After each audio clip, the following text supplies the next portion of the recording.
Good morning class. देखिए, आज जो आपका टॉपिक होगा विद्युत, क्या होगा? विद्युत।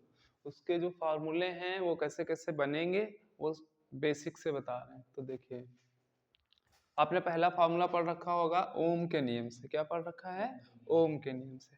ओम का नियम में यही फार्मूला क्रिएट होता है, V बराबर आई आर। क्या होता है? V बराबर आई आर। ठीक है। अच्छा देखो, यहाँ से अगर हमें I की वैल्यू चाहिए हो, किसकी चाहिए हो? I की। तो ये I और R में क्या संबंध रख रहा है? इनटू का है ना। तो ये दूसरी तरफ जब पक्षांतर करेंगे तो R कहाँ चला जाएगा? अपॉन में चला जाएगा। तो एक फार्मूला ये निकल के आ गया, I बराबर क्या हो गया? V अपॉन R हो गया। ठीक है। दूसरा, यदि R बराबर निकालना पड़ जाए क्या, तो ये I बट्टे में आ जाएगा, V अपॉन आई हो जाएगा। ठीक है। यानी इस एक फार्मूले से ये नीचे के जो दो इक्वेशंस हैं वो आसानी से निकाल लेंगे। तो V बराबर आपको क्या याद रखना है? I R. क्या याद रखना है? I R. अब नेक्स्ट आता है, यदि क्वेश्चन में, ठीक है, सामर्थ्य दे दे, क्या दे दे? Power P। ठीक है।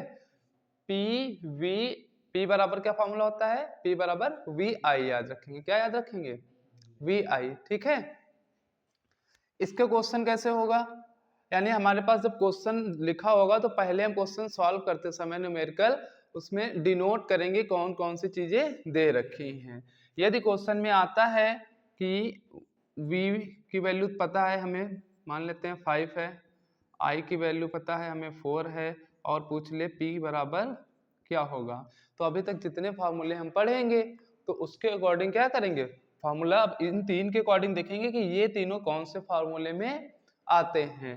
ठीक है। या हो सकता है ऐसे दे दे, W बराबर 5 हो, T बराबर 5 हो और P बराबर क्वेश्चन मार्क हो। ठीक है। तो यहाँ पर भी P बराबर क्वेश्चन मार्क है और यहाँ पर भी P बराबर क्वेश्चन मार्क, यानी P की वैल्यू ज्ञात करनी है। तो आपको कैसे पता चलेगा कि P बराबर वी आई यहाँ पर लगेगा या नहीं लगेगा? भाई P बराबर आपने फॉर्मूला यही तो पढ़ा है ना, भी वी आई, लेकिन यहाँ पर तो नहीं लग रहा है क्योंकि ना हमें V पता है ना आई पता है। ठीक। तो फार्मूला कैसे लगाना है, पहले तो हम डिनोट करेंगे, फिर उसके फॉर्म में फार्मूला प्रयास करेंगे जानने का कि कौन सा लगता है। अगर इस क्वेश्चन में देखें तो P बराबर वी आई लगेगा, अगर इस क्वेश्चन में देखेंगे तो W और T के संबंध में जो फार्मूला हमको ज्ञात होगा वो लगाएंगे। ठीक है। तो देखते हैं पहले फार्मूले फिर क्वेश्चंस पे आते हैं। तो देखिए P बराबर वी आई हो गया। क्या हो गया? ठीक। अगर इस I की जगह यहाँ पर R दे दिया जाए, क्या दे दिया जाए? R। ठीक है। तो फार्मूला कौन सा होना चाहिए? जहां पर P V और R आना चाहिए। क्या आना चाहिए? ठीक। तो उसके लिए हम कहां पर आएंगे? पहले तो ये दो मिल रहे हैं, देखो P और V, तो यानी इस फार्मूले में हमको आना ही आना है। ठीक है। इसी लाइन में आना है ना, W वाला हमको पकड़ना है। ठीक है। W वाले से तो मतलब नहीं है, यहाँ पर आए तो केवल एक ही तो मिल रहा है V, तो इसको भी नहीं पकड़ेंगे। ठीक। किसको पकड़ेंगे? केवल P बराबर वी आई, यानी दो क्वांटिटी जिसमें हमको मिल रही है हमने वहां से इसको पकड़ लिया कि इस फार्मूले के यूज करके जल्दी से निकाल सकते हैं। तो देखिए, अगर हम यहाँ से R लाना है, क्या लाना है? इस फार्मूले में क्या एक्स्ट्रा दिख रहा है हमको? I दिख रहा है। यदि I को हम किस में कन्वर्ट कर ले? R में। किस में कर लें? R में। तो क्वेश्चन सॉल्व हो जाएगा। तो देखो I का फार्मूला हमने यहाँ से देखो निकाल रखा है, V अपॉन R निकाल रखा है। तो देखो V हमको पहले से पता है, R निकालना ही निकालना है, तो कन्वर्ट हो जाएगा कि नहीं कन्वर्ट हो जाएगा? I किस में कन्वर्ट हो गया? V अपॉन R में कन्वर्ट हो गया कि नहीं कन्वर्ट हो गया? तो देखो ये P हो गया और ये V ऐसे ही रहेगा, और I की वैल्यू कितनी आई है? V अपॉन R है। तो ये फार्मूला क्या बन जाएगा? V स्क्वायर हो जाएगा ऊपर और ये R हो जाएगा कि नहीं? यानी P बराबर फार्मूला क्या बन के आ गया? दूसरा V स्क्वायर अपॉन R हो जाएगा कि नहीं हो जाएगा? हाँ। दूसरा, यदि मान लो हमको V नहीं पता है, क्या नहीं पता है भाई? यहाँ पर मान लेते हैं I पता है हमको, क्या पता है? I पता है, V नहीं पता है। यानी I और R, I R P के संबंध में किसके? अगर ये तीन चीजें हैं तो फार्मूला कौन सा लगेगा? ठीक है। तो इस बार हम क्या करेंगे? V की वैल्यू चेंज कर देंगे। किसकी? V की, क्योंकि हमको V की जरूरत नहीं है। V की जगह क्या दे रखा है? I R के रूप में हमें लाना है। तो V बराबर फार्मूला देखिए क्या है? आई आर है, तो इसी में रखेंगे पहले वाले में। तो ये P हो गया और V की जगह क्या रखेंगे आई आर और ये वाला आई। क्लियर हुआ? तो फॉर्मूला क्या बन जाएगा P बराबर आई स्क्वायर आर हो जाएगा। क्या हो जाएगा? P बराबर आई स्क्वायर आर। ठीक है, आई धारा है, आर प्रतिरोध है, P पावर है, सामर्थ्य है। ठीक, तो इतना क्लियर हो गया ना। ये दो फार्मूले कैसे निकल के आएंगे? इस फार्मूले में यहाँ से केवल वैल्यू उठानी है, किसकी रखनी है किसकी नहीं रखनी है ये हमारे क्वेश्चन पे डिपेंड करेगा। ठीक है, अब यहाँ से बढ़ते हैं आगे। यदि कार्य W होता है, ऊर्जा अगर पूछ ली जाए, क्या पूछ ली जाए? ऊर्जा, कार्य। ठीक है, तो W बराबर PT आसानी से याद कर सकते हैं। ठीक है, PT डेली करते हैं तो वही याद रखेंगे। W मतलब हो गया काम। अगर हम डेली सुबह सुबह एक्सरसाइज करते हैं वो एक कार्य ही तो है, वो PT के रूप में कर रहे हैं, तो PT बराबर फॉर्मूला आसानी से याद हो जाएगा क्योंकि कार्य बराबर PT होता है। ठीक, अब हम P को पीछे निकाल ही चुके हैं कि नहीं निकाल चुके हैं? अगर हम देखें P की जगह क्या रख लें, VI लिख सकते हैं कि नहीं लिख सकते हैं? तो W बराबर एक फार्मूला क्या बन जाएगा VI और ये T, तो W बराबर क्या हो गया VIT। बन के तैयार हो गया कि नहीं तैयार हो गया? अब इसमें वही चीजें हो गई, मान लो हमको V नहीं चाहिए, क्या भाई? जैसे यहाँ पर हमको क्या इस वाले कंडीशन में हमको V को नहीं रखा था ना, तो V की जगह हम क्या रख लेंगे IR रखें, क्या रखें, और ये IT पहले से, तो ये क्या फार्मूला बन जाएगा W बराबर I स्क्वायर RT। क्लियर? अब यदि अभी हमने क्या रिमूव किया है V को, अब हम किसको कर लें I को एक बार कर लें। किसको? I को। कहाँ से करेंगे? इसी फार्मूले से तो करेंगे। तो W बराबर ये V तो रखना ही है और I बराबर क्या होता है यहाँ से देखेंगे V अपॉन R। तुरंत सारे जो फार्मूले चेंज करेंगे वो कहाँ, ओम के नियम वाले से निकाल करके चेंज करेंगे। ठीक है, वैल्यू वहां से रखनी है। तो I की क्या वैल्यू हो गई V अपॉन R, और ये क्या लिखा था, कहाँ गया, ये T हो गया। ठीक भाई, I की वैल्यू ये हो गई, ये V पहले से लिखा हुआ है देखो। ठीक, तो W बराबर फार्मूला बन जाएगा V स्क्वायर R और ये T, यानी V स्क्वायर V है, यूं मत समझना। ठीक, V square T upon R। बन गए फार्मूले कि नहीं बन गए? 1 2 3 1 2 और ये वाले तो ओम के नियम से ही है। ठीक है, मेन आपके 1 2 3 इन्हीं 3 से देखो सारे फार्मूले बन के आएंगे, कुछ रटना नहीं है, सब आसानी से याद हो जाएंगे। दूसरी चीज, अगर ये अब अच्छा देखो एक चीज तो दिख रहा है ना, V और I अगर हम चेंज कर रहे हैं तो स्क्वायर लग के आ रहा है। क्या लग के आ रहा है? स्क्वायर। अगर आपको रटना है ये, ठीक, कैसे आया वो तो हमने ये बता दिया है। ठीक है, इस तरह से अगर करेंगे तो अच्छी बात है, हमेशा के लिए चीजें रहेंगी। अगर मान लीजिए हम इनको रटना चाहें, ठीक है, तो ये एक चीज ध्यान रखना, जब I होगा, क्या रखना है हमको I, तो R साथ में रहेगा। क्या रहेगा? और यदि V रखना है तो R कहाँ रहेगा? बट्टे में रहेगा। बस 2 पॉइंट याद रखनी है। यदि हमको V रखना है, ठीक है, तो R कहाँ आएगा? बट्टे में। और स्क्वायर तो लगाना ही लगाना है, वो पहले से हमको माइंड में रहेगा ही रहेगा कि V स्क्वायर होता है और I स्क्वायर होता है। यदि फार्मूला हमको P के साथ में क्या चाहिए, I और R के रूप में चाहिए। ठीक, किसके रूप में चाहिए?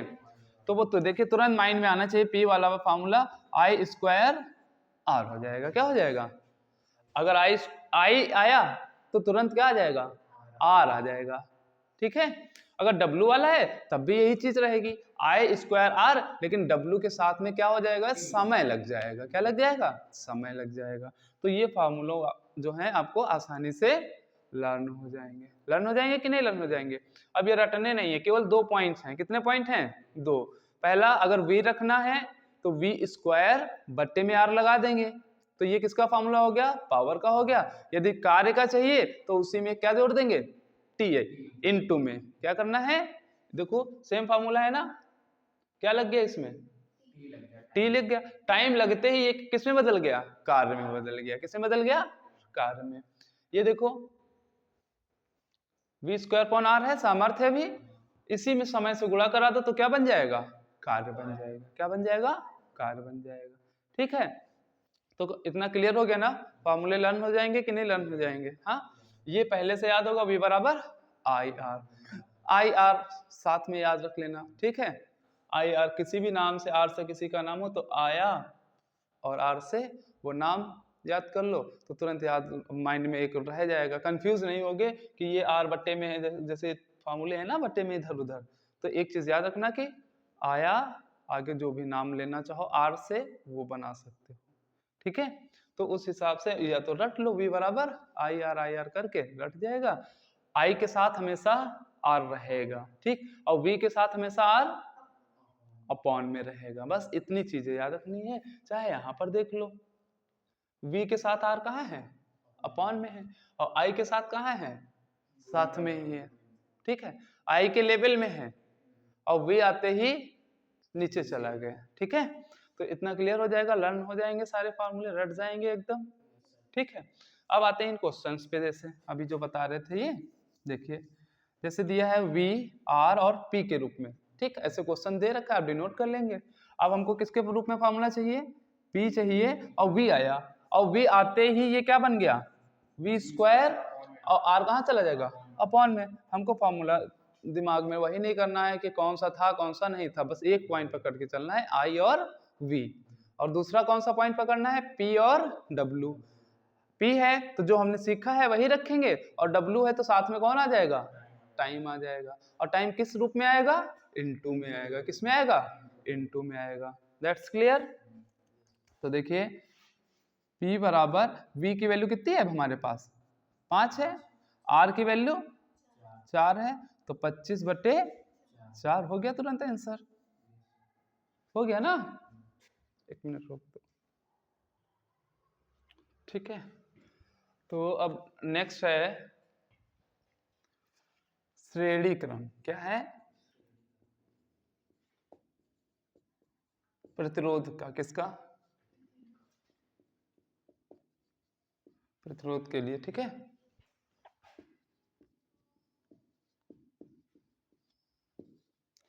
पहली कंडीशन है श्रेणी क्रम में। ठीक है, सूत्र का निगमन करना, लॉन्ग क्वेश्चन में आ सकता है, बाकी सूत्र तो ये श्रेणी क्रम का ऐसे होता है, R1 + R2 + R3। ठीक है, अब इसकी हमको प्रूवमेंट करनी है कि ये कैसे आएगा, और नहीं तो आप ऐसे क्वेश्चन कर सकते हैं, डेंडेस लगा देंगे, 3 4 5 प्रतिरोध भी हो सकते हैं, 2 भी हो सकते हैं। ठीक है, तो उसके लिए ऐसे कंटिन्यू बढ़ता चला जाएगा।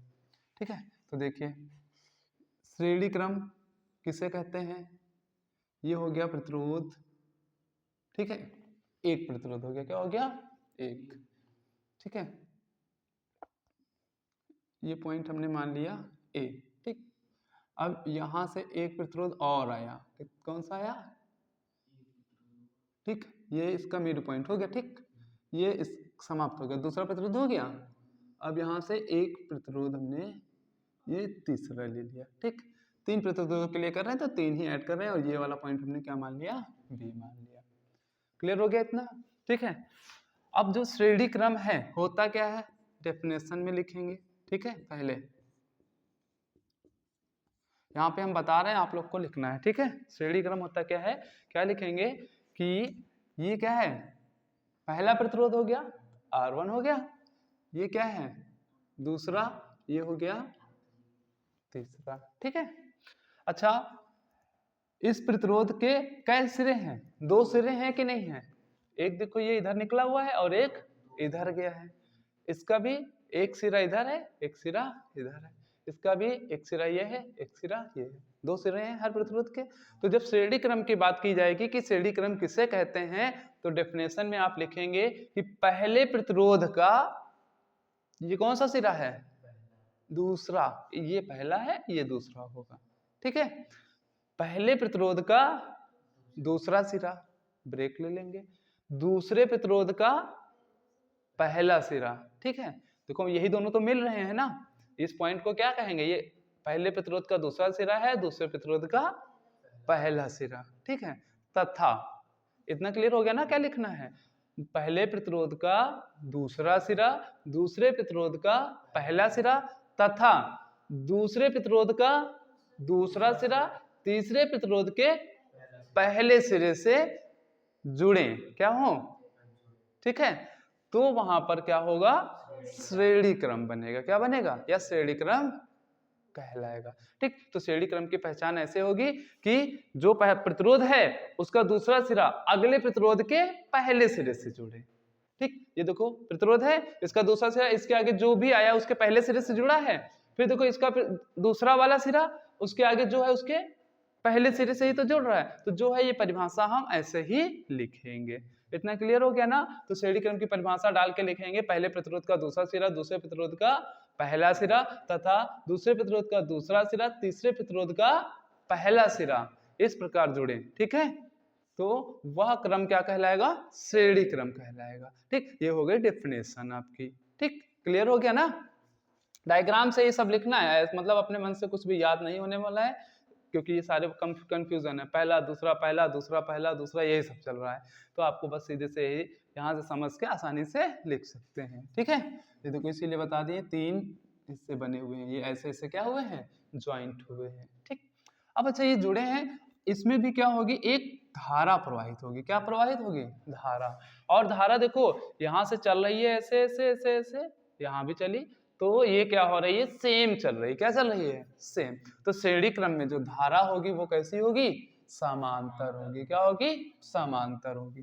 ठीक है, समान धारा होगी।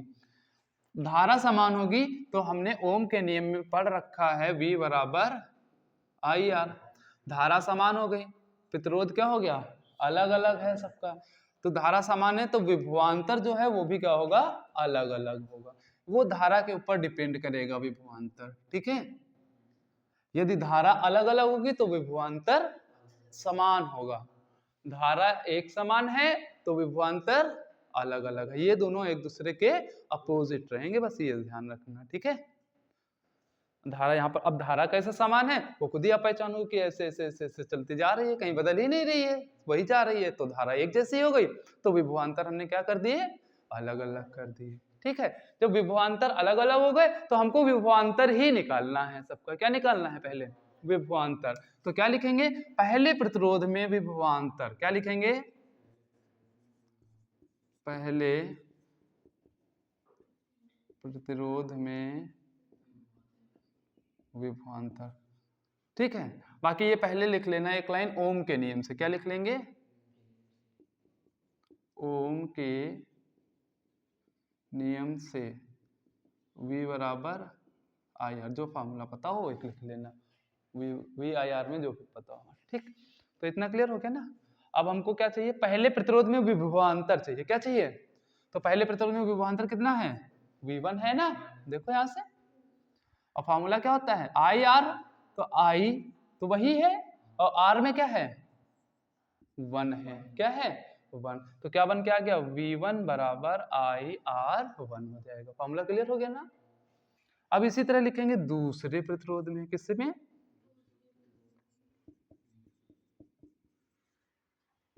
दूसरे प्रतिरोध में विभवांतर क्या हो जाएगा, V2 बराबर आई आर 2। ठीक है, तो ये हो गया दूसरे प्रतिरोध में विभवांतर। अब इसी तरह तीसरे प्रतिरोध में विभवांतर जो है V3 हो जाएगा, आई R3 हो जाएगा। ठीक है, तो ये हमने क्या निकाल लिया, सबका विभवांतर निकाल लिया। हमें पूरे का चाहिए, तो आप क्या लिखेंगे, कुल विभवांतर। क्या, और कुल में क्या होता है, जितने लोग हों सबको क्या कर लेना चाहिए, जोड़ लेना चाहिए। तो कुल विभवांतर हमने मान लिया क्या आएगा, V आएगा, और कितने लोग हैं, V1 V2 प्लस V3 हो जाएगा कि नहीं। अब वैल्यू रख लेते हैं सबकी। V1 की वैल्यू क्या है, IR1, V2 की वैल्यू IR2, V3 की वैल्यू IR3। देखो V1 की IR1, V2 की IR2, V3 की IR3, तो ये हो गया V बराबर। अच्छा देखो I सभी में से क्या मिल रहा है, कॉमन मिल रहा है, तो अंदर क्या बचेगा, R1 R2 R3 बच जाएगा कि नहीं बचेगा। तो अच्छा I को इधर हम बट्टे में भेज दें, V अपॉन I हो जाएगा। इधर क्या हुआ, R1 R2 R3। अच्छा ये देखो ओम के नियम से दिख रहा है ना, R के बराबर होता है कि नहीं, V अपॉन I किसके बराबर होता है, R के बराबर होता है। तो इस देखो भाई हमने पढ़ रखा है V बराबर IR, तो I बट्टे में है, ये किसके बराबर है, R के है, ठीक है। तो यहाँ लिखेंगे ओम के नियम से, लिख देंगे किसके, ओम के नियम से। यहाँ पे क्या आ जाएगा, R आ गया, और बराबर में क्या हो जाएगा, R1 R2 R3।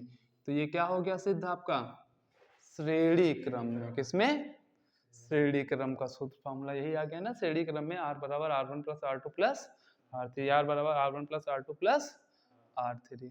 क्लियर हो गया, हाँ ठीक है।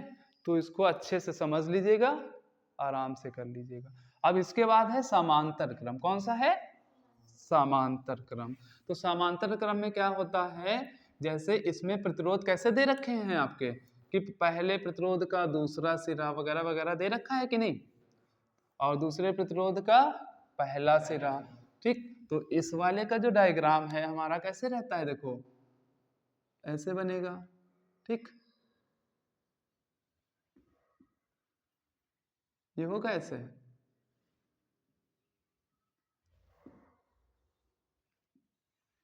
ये पॉइंट हो गया A, ये हो गया B, ये R1 प्रतिरोध है, ये R2 है, ये R3 है, ठीक। अच्छा देखो यहां से धारा जाएगी I, लेकिन यहां जाते जाते वो क्या हो गई, I1 हो गई, ये I2 हो गई, ये अच्छा अब I अलग अलग हो गई, तो इन सभी में विभवांतर क्या होगा, समान होगा, यानी V रहेगा। विभवांतर क्या रहेगा, V रहेगा, क्या रहेगा, V रहेगा, ठीक है।